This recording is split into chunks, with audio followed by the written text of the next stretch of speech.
Hi lovely Gemini, how are you doing? So this is the March 2025 horoscope. There is a lot going on this month. You might have heard some astrologers saying, oh my god, it's so chaotic and crazy. And it is a little bit crazy, but it's nothing to be afraid of. But there is a lot going on.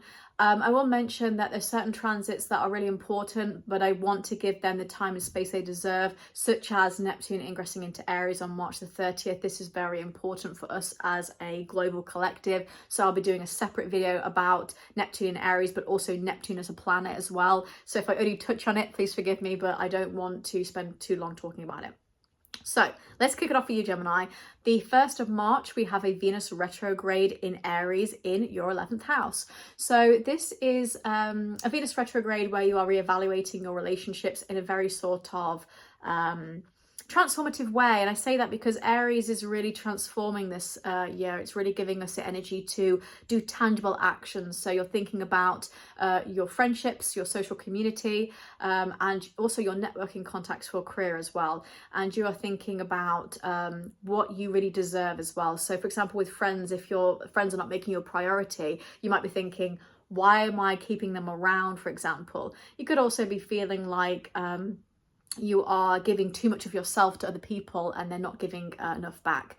But it's also a really good time to think about your own personal responsibility with friendships as well. So if someone isn't speaking to you, you might want to think, well, I haven't reached out to them either. So there needs to be a bit of back and forth there as well. Then on the 3rd of March, Mercury enters Aries in that 11th house as well. So Mercury entering Aries is better than Pisces because it's not debilitated, but it's also very heat of the moment, speaking very quickly, maybe saying something you don't want to. So be careful, again, of maybe reevaluating friendships and then saying something you don't mean.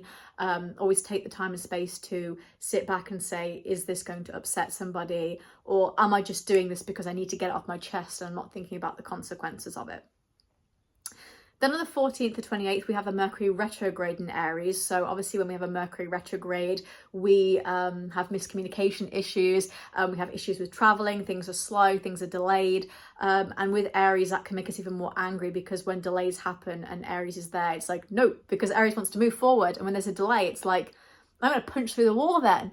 So it gets really sort of frustrating for you. Something just fell in my kitchen. I just saw it happen. Oh no. Anyway, I'm going to keep on going. So we have a Mercury retrograde in Aries. It can cause those miscommunication issues in the 11th house. So just be careful with friendships in that time as well. On March the 27th, we have Venus retrograde in Pisces in the 10th house of career and also parental roles. So you might be reconsidering your role as a parent or your role as a child to a parent and your responsibility in that, especially if you've got parents that are getting a little bit older in Pisces as well, which is very spiritual and tends to also sometimes be a little bit in denial. This could be some issues where you're thinking a little bit more about parents getting older and being in denial as well about that. Then on March the 29th, we have a Mercury retrograde in Pisces, which is in your 10th house. So this is more about having issues with career. So saying something you don't mean with career or being so, I would say needy, but yearning for some progression in your career that you end up doing something a little bit too hasty. You know, you say, oh, I'm going to do this, I'll take that on, and then realizing, oh, I took too much responsibility on, or feeling like you are angry about delays in your career, again, not getting progression, or working with somebody who's just slow and you're like, this is annoying me and irritating me. Then on the 14th, we have a Virgo lunar eclipse in your 4th house of home and family. So this is resetting the balance with home and family. You could make a decision to move, maybe reorganize your space for spring, or realize that you don't want to be in a situation with your family anymore, you know, especially if there's constant miscommunication, which Mercury retrograde may bring. But you can also let go of anger or resentment and create better familiar relations as well. Then on the 29th of March, we have an Aries solar eclipse in your 11th house. And this is getting new friends or wanting more reliable community. Again, a Venus retrograde will make you think about this more. People that will make you a priority and will fight for you.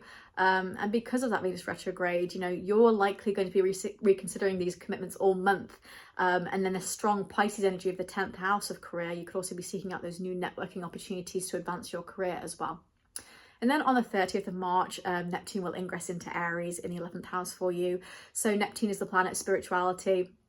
And again, Aries is very forward moving. Putting these two together is not the best. It's not the same as Neptune in Pisces, for example.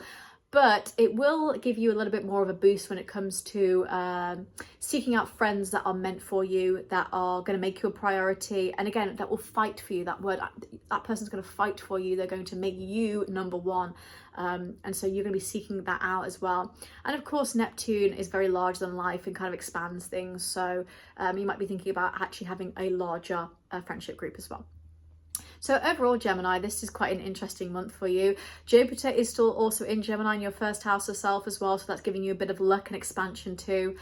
So use that as well.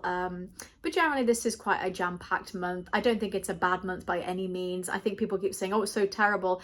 It's causing issues for sure, but it's nothing to be afraid of, and it's nothing to like, I'm dreading this month. Like, it's going to be absolutely fine.